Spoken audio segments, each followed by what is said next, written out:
नमस्कार दोस्तों, इस वक्त मैं बिरभानपुर इलाके में हूं जो फूलपुर का क्षेत्र पड़ता है। और आपको मैं बता देता हूं कि 2024 में फूलपुर में उपचुनाव होने वाला है 2024 का। और उत्तर प्रदेश में 9 उपचुनाव होने वाले हैं, बाकी एक भी मिल्कीपुर है, मिल्कीपुर तो बाद में होगा। लेकिन आज हमारे जो बीच में, आज मैं क्षेत्रों में जा रहा हूं, बहुत ही क्षेत्र में गया। आज हमारे बीच में बहुत ही बुजुर्ग लोग यहाँ पर उपस्थित हैं जो अपनी बात को यहां पर रखेंगे। और आपको मैं बता देता हूं कि समाजवादी पार्टी से मुस्तफा सिद्दीकी जो 3 बार विधायक रह चुके, सराव में 2 बार, प्रतापपुर में 1 बार, उनको प्रत्याशी बनाया गया है। और कांटे की टक्कर यहां कह रहे हैं कि बीजेपी और समाजवादी पार्टी में सबसे ज्यादा है, इंडिया गठबंधन जो समाजवादी पार्टी है। और शिवबरन पासी को तो बसपा से उम्मीदवार बनाया गया है, वो भी कहते हैं बहुत अच्छे नेता हैं, माने जाने नेता। एक मिनट। तो अभी हम सबसे ज्यादा बुजुर्ग लोगों से मैं बातें कर रहा हूं, देखते हैं कि क्या यहाँ चर्चा हो रही है, क्या माहौल चल रहा है, किसकी जीत होगी फूलपुर में। तो आइए चलते हैं। दादा, क्या नाम है आपका? हमारा नाम होरीलाल है। होरीलाल, अच्छा। तो दादा, आपसे हम कुछ बातें करेंगे। बाकी आप तो बहुत जानकार भी हैं इस क्षेत्र के, बहुत ही जो इलाका है आपका। और आप जानते हैं कि बराबर वोट भी दे रहे थे, बहुत सालों से दे रहे हैं, जो भी जिसको दे रहे थे। लेकिन आज ये बताइए, जो 2024 है वो यहाँ उपचुनाव है विधानसभा का फूलपुर में। लेकिन ये बताइए हमें कि यहाँ किसकी जीत होगी और किस मुद्दे पर होगी, यहाँ का मुद्दा वगैरह क्या है? भाई ऐसा है कि यहाँ का मुद्दा कुछ नहीं है, कुछ भी नहीं कह सकता हूँ किसकी जीत होगी किसकी नहीं जीत होगी। हाँ, अब एक उम्मीद पे लोग लड़ रहे हैं, लड़ेंगे, हम लोग वोटिंग करेंगे। बस यही बात है। अभी नहीं कन्फर्म है कौन जीतेगा कौन। ये बताइए ज्यादा उम्मीद किसकी है? हम नहीं बता सकते हैं ना। यहाँ पे जो भैया थोड़ा सा, पप्पू भैया उधर हो जा। पप्पू भैया थोड़ा सा उधर। हाँ। इसको हम नहीं कन्फर्म कर पाएंगे कि कौन जीतेगा कौन हारेगा। मुद्दा क्या है थोड़ा बताइए। अरे अब मुद्दे के बारे में मुझसे मत पूछिए ना, मैं कैसे बता। अच्छा, 2022 में आप जानते हैं कि बीजेपी ने परवीन पटेल को टिकट दिया, वो विधायक बन गए। उसके बाद मुस्तफा सिद्दीकी जो है 2765 वोटों से हार का सामना करना पड़ा जो समाजवादी पार्टी से। अभी समाजवादी पार्टी ने तो मुस्तफा सिद्दीकी को अपना उम्मीदवार बना दिया गया है। लेकिन एक बात बताइए कि क्या यहाँ बीजेपी की संभावना अभी भी बन रही है कि नहीं? अभी हम नहीं बता पाएंगे, हम नहीं बता पाएंगे। समाजवादी पार्टी की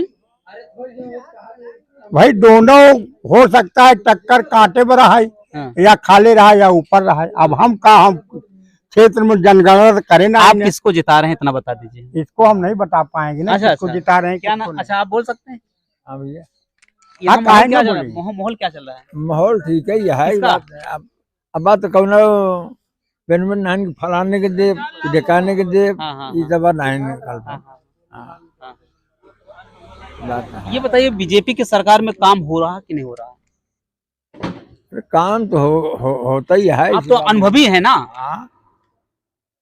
अब काम धंधा होता है, सड़क बनती है, सड़क बनती है। और क्या काम है? सड़क बन रही है कि, और देखिए लोगों को जो राहत मिल रही, मतलब राहत गल्ला मिलता है 5 किलो। और लोगों ने कट गया है, पूछे नोट। आप तहीन बोल भैया, अब हम न बोला जाओ करे लगे। ठीक है दादा, तो ये बताइए कि यहाँ ज्यादातर बीजेपी और समाजवादी पार्टी के ज्यादा टक्कर है, दोनों की। दोनों का माहौल बन चुका है यहाँ पर, दोनों को माहौल बना, दोनों का है टक्कर। पप्पू भैया थोड़ा भैया आपसे सबसे लास्ट में बात करेंगे, सबसे लास्ट में। भैया आप तब तक चुप रहिए थोड़ा से। भैया क्या नाम है आपका? जी, मेरा नाम अजय शर्मा है। हाँ। क्या काम करते हैं? देखिए, काम तो हमारा छोटा मोटा धंधा है यहीं पे, सीजनी का। अच्छा, बिजनेस है। हाँ, किसानों से जुड़ा हुआ। जी। तो भैया ये बताइए कि यहाँ फूलपुर का जो आप लोग का क्षेत्रीय है, 2024 में उपचुनाव होने वाला है, 13 नवंबर को वोटिंग हुई होने वाली है। तो उससे पहले हम आपसे ये जानना चाहते हैं कि यहाँ का जो 2 साल के बाद अभी भी पब्लिक किसको चाह रही ज्यादातर? क्या प्रवीण पटेल ने काम किया कि नहीं किया? 2024 में सांसद भी बन चुके हैं। जी देखिए, हाँ, अब जनता जागरूक हो गई है। अब वो समय नहीं रहा है कि लोगों का नाम बोलेगा। अब वो समय आ गया है कि जनता जागरूक हो गई है, शिक्षित हो गई है। अब लोगों का काम बोलेगा। हम किसी एक पर टिप्पणी नहीं करेंगे। जिसका काम अच्छा होगा वो जीतेगा, वो दोबारा आएगा। बस हम यही चाहते हैं कि और हमारे तरफ से चाहे जो भी आए। अच्छा, एक बात और, जहाँ कोई भी, लेकिन यहाँ जो कहते हैं कि फूलपुर से जात से ही वो चुने जाते हैं, जात से ही वोटिंग होती है, और जैसा कि आप लोग जानते हैं कि पटेल को ज्यादा संभावनाएं बनती हैं कि उतारने पर ये जीत सकते हैं। तो अभी इस पे क्या कहेंगे? देखिए, ये कहना और न कहना एक अलग बातें हैं। हम कहते हैं कि आज नाम नहीं बोलता है, काम बोलता है। यहाँ जातवादिता नहीं है। अब लोग शिक्षित हो रहे हैं। लोग शिक्षित हो नहीं रहे, शिक्षित हैं। हाँ। आज के 20 साल पहले शायद है कि हमारे पूरे ग्राम पंचायत में एक स्कूल थी, घर से एक बच्चा पढ़ने जाता था।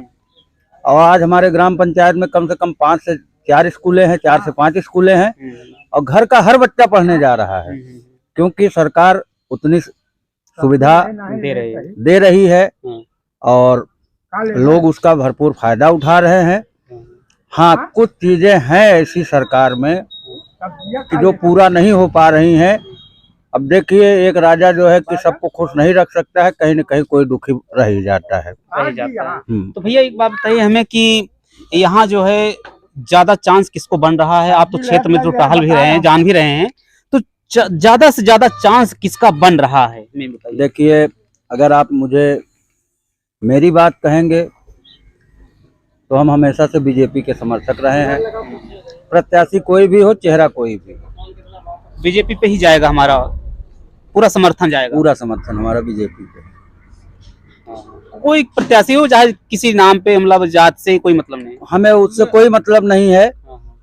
हम थोड़ा सा सोच अपनी बड़ी रखते हैं इसके लिए कि अगर आज गांव की राजनीति सही होगी तो प्रदेश स्तर की राजनीति सही होगी। जब प्रदेश स्तर की राजनीति सही होगी तो राज्य स्तर की राजनीति सही होगी, और जब सभी राज्यों की राजनीति सही होगी तो हमारा देश सुधरेगा, देश हमारा आगे बढ़ेगा, देश का विकास होगा।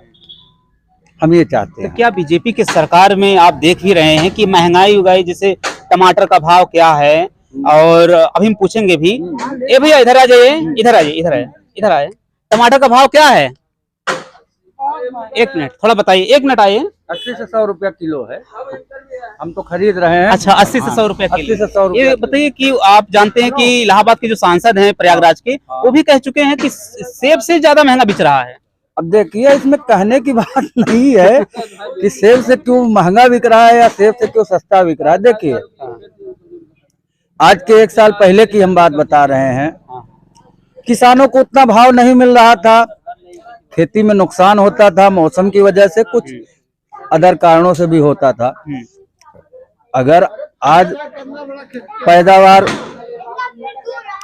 घटी है तो जाहिर सी बात है, जिस चीज की आपूर्ति कम होगी वो महंगी होगी। अब वो किसानों का रुझान समझिए कुछ भी, लेकिन अगर आज कोई चीज महंगी हो रही है तो उसका लाभ किसानों को भी तो हो रहा है। कह रहे हैं बच्चों को नौकरी वोकरी तो मिल नहीं रही है। देखिए, जो पढ़ेगा वो आगे बढ़ेगा। पढ़ना मतलब ये नहीं होता है कि आप किताब खोलकर माँ बाप के सामने बैठो कि हम 8 घंटे पढ़ रहे हैं। 8 घंटे वो पढ़ाई नहीं होती है। अच्छा, देखा जा रहा है कि, और देख रहे हैं कि परसेंटेज बना बच्चों को बन जा रहा है, बच्चे इंटर करके वो घूम भी रहे हैं। आज बहुत देखा जा रहा है, आप भी गाँव में देख रहे हैं। ये आपका बहुत ही बढ़िया क्वेश्चन है भैया जी, बहुत बढ़िया सवाल है। शिक्षा में नीतियां कुछ कमजोर हैं, सरकार को इस पर ठोस कदम उठाना चाहिए। एक शिक्षा हो, हमारे भी 2 बच्चे पढ़ते हैं। हम पहले महाराष्ट्र में रहते थे प्रॉपर, आज 5 साल से यहाँ हैं कंटिन्यू। इंग्लिश मीडियम से बच्चे पढ़ते हैं, हर साल किताबें बदल जाती हैं, अभिभावक के ऊपर जो है कि जोर जबरदस्ती होती है, फीस की बढ़ोतरी होती रहती है। हम कहते हैं वही नीति आप सरकारी स्कूलों में लगाइए ना, वही किताबें चलें, एक बोर्ड हो, एक शिक्षा हो, एक देश हो। क्यों नहीं बच्चे पढ़ेंगे, क्यों नहीं पढ़ेंगे? क्या वहाँ पढ़ाई कम नहीं हो रही? कम नहीं हो रही है, पढ़ाई बराबर हो रही है, लेकिन कहते हैं ना कि बेवजह की महंगाई बढ़ाई जा रही, उतनी किताबें महंगी नहीं है। सरकार फ्री किताबें दे रही, फिर भी उसका लाभ नहीं मिल रहा है, लाभ नहीं मिल रहा है। क्योंकि देखिए, और रही बात परसेंटेज की, तो आज मनमानी प्राइवेट स्कूलों का वही हिसाब है कि मनमानी ढंग से पैसा वसूल किया जाता है। बिजनेस बना दिए हैं, पूरा बिजनेस बना दिए हैं। उसके बाद अपना नाम ऊंचा करने के लिए, काम ऊंचा करने के लिए मनमानी परसेंटेज बना के देते हैं। सारा काम उसी का है। उसमें होता है, हम मानेंगे तब कि पढ़ाई सशक्त है, मजबूत है, तब कि अगर 100 में से 70% बच्चे आपके स्कूल से फर्स्ट क्लास टॉपर निकल रहे हैं, तो जाके आगे देश का नाम भी रोशन करें ना वही बच्चे। बिल्कुल बिल्कुल। वो आगे जाते हुए 15% क्यों आ जाते हैं? तो जाहिर सी बात है, वो जो 15% बच्चे आगे बढ़ रहे हैं देश के योगदान में, वही सही पढ़ाई कर रहे हैं, वही सही पढ़ाई कर रहे हैं। पढ़ाई का ये मतलब नहीं कि आप स्कूल से होमवर्क दे दिए, आप कोचिंग करा दिए। हम कहते हैं, आज के 10 साल पहले तो कोचिंगें नहीं चलती थी इतनी बड़ी बड़ी, लोगों को कोचिंगें इंटर हाई स्कूल के, इंटर के बाद जब कोई तैयारी करनी होती थी, तब आज बच्चा पहली में है तभी से जो है, चाहे वो प्राइवेट पढ़ रहा हो चाहे सरकारी, उसको कोचिंग देना जरूरी है, ट्यूशन देना जरूरी है।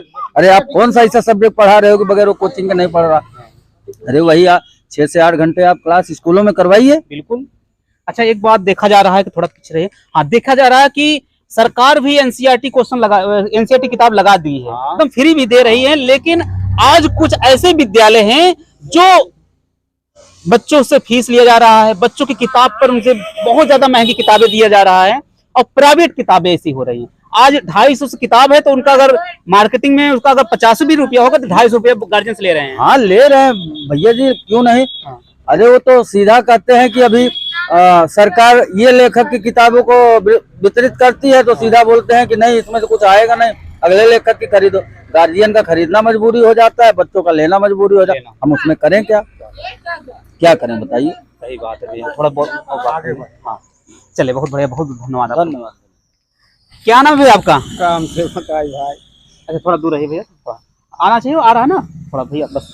राम सेवक जी कहाँ के रहने वाले हैं? यही बेनीपुर के रहने, यही बेनीपुर के। तो ये बताइए, काम हम क्या करते हैं, थोड़ा सा बताइए हमें। खेती का काम। किसान हैं आप? अच्छा। तो ये बताइए कि सरकार जो, उत्तर प्रदेश सरकार में जो 2022 का जो चुनाव हुआ, आपने तो दिया, तो जिताया भी हाँ, बीजेपी को, फिर उसके बाद सांसद भी बने, तो अब क्या परिवर्तन है? हाँ, परिवर्तन तो है। अब की परिवर्तन था, किए थे भी, अब भी देखिए क्या करते हैं बच्चे, वो इस हिसाब से चलना पड़ेगा। बच्चों के हिसाब से जो बच्चे कहेंगे वही दे देंगे। किसको जिताएंगे आप बताएंगे? अब देखा, पलरा दोनों का भारी है, साइकिल का भी, कमल का फूल। अरे क्षेत्र तो आप जान ही रहे हैं। हाँ, दोनों का है। यहाँ पर मुद्दा कुछ है कि नहीं, विकास का मुद्दा कुछ और? तो खैर, अब विकास हमारे समझ में का है, कौन वो ज्यादा ना है ना, और सड़क वड़क तो यही चाहा था, लेकिन मिल नहीं पाओ। पढ़ाई के विषय में लड़कियां प्राय सरकारी स्कूल में मान चला पढ़ाते ना है, सब प्राइवेट। हमारे बच्चे यही प्रवीण पटेल में जाते हैं। अच्छा। हाँ, कहाँ स्कूल है? यही है बगल में। करीब 2 बच्चे, एक बच्चा एक है, और करीब 10,000 से ज्यादा किताब खरीदा इन्हीं की स्कूल में, यही के स्कूल में। और मान चलिए फीस भी है 600-700। पहले तो और लेते थे। इंग्लिश मीडियम है? हाँ, इंग्लिश मीडियम है। हाँ, इसी में पढ़ते हैं। कई तक स्कूल है भैया? स्कूल कई तक है भैया? 8 तक है। 8 तक है, लेकिन वो फीस बहुत महंगी है। बहुत महंगी है भैया। कहाँ अब किसान आदमी सबको कहाँ पैसा इतना मिलेगा? सबसे ज्यादा बच्चों को पढ़ाना मुश्किल हो रहा है कि यहाँ जितनी प्राइवेट स्कूलें हैं, वो इंग्लिश मीडियम हो चाहे हिंदी मीडियम, वो किताबों से किताबों पे ज्यादा फीस ले रही हैं। बहुत ज्यादा। बताओ, 10,000 रुपए 2 बच्चों की फीस है, किताब का पैसा दिया। 10,000 एक बच्चे को दिया? दोनों को। अच्छा, दोनों को दिया। किस क्लास में था वो बच्चा? ये वही 1 में है, वो 4 में है। अच्छा, ये इंग्लिश मीडियम पढ़ता है ना? अच्छा, ये 4 में है? नहीं, यही 1 में है। इसकी कितनी 5,000 की किताब लगी? हाँ, 1 साल की? 1 साल। और फीस उस कितना है? फीस बता रहे हैं इसको 500 है शायद, इसकी 600 रुपए, उसके 700 है। उसकी 700। अब सोचिए कि इतने छोटे छोटे बच्चों की फीस जो है 20,000 रुपए पड़ जाता है लमसम। और खर्च पड़ता है और ज्यादा, 25-30 हजार रुपए खर्च एक बच्चे का, दोनों का। इससे ये अच्छा बताइए, सरकारी स्कूल में क्यों नहीं पढ़ाते हैं आप लोग? बिल्कुल पढ़ाई नहीं होती, मास्टर आते हैं बैठे रहते हैं, कोई मतलब ही नहीं। क्या जरूरी है प्राइवेट जाने में? अच्छा। बिल्कुल नहीं है। अच्छा, लेकिन योग्य तो रहते हैं, योग्य तो टीचर हैं ही हैं जो सरकार भेज रही है, सरकारी वाले टीचर। अच्छा, कुछ स्कूलों में देखा जाता है पढ़ाते भी बहुत हैं। यहाँ तो बिल्कुल नहीं पढ़ाते हैं। अच्छा, ये जो सरकारी स्कूल है, कुछ हैं ग्राम सभा पूरनपुर में है, बिल्कुल भी नहीं पढ़ाते। आप लोग जाके आवाज नहीं उठाते कभी? उठाते हैं, कहते हैं भाई जो पढ़ा रहे हैं। हम बस यही बात करते हैं। और क्या करें, अकेले हम तनु लड़ू वहाँ। भाई अपन बच्चा पढ़ावत है, चाहे कर्जा करा चाहे ऋण करा, उनका दिखावा। अब इनका जवन आवत बा हो सका था कि उनका 5 को लड़कियां न बताई पाई। अच्छा, ये फर्क है। ठीक है, तो ठीक है। आज मैं यहाँ बिरभानपुर के क्षेत्र में था, गांव के क्षेत्र में हूँ। अभी हम बिरभानपुर के बहुत से इलाके में जाऊंगा, जो बहुत क्षेत्र है ना, बहुत बड़ा क्षेत्र है। तो यहाँ के लोग कह रहे हैं कि बीजेपी और समाजवादी पार्टी में दोनों में बैलेंस बराबर है। अभी दोनों में बैलेंस बराबर हुआ है। देखते हैं किसकी जीत होगी। तब तक आप लोग बहुत बहुत धन्यवाद। जय हिंद।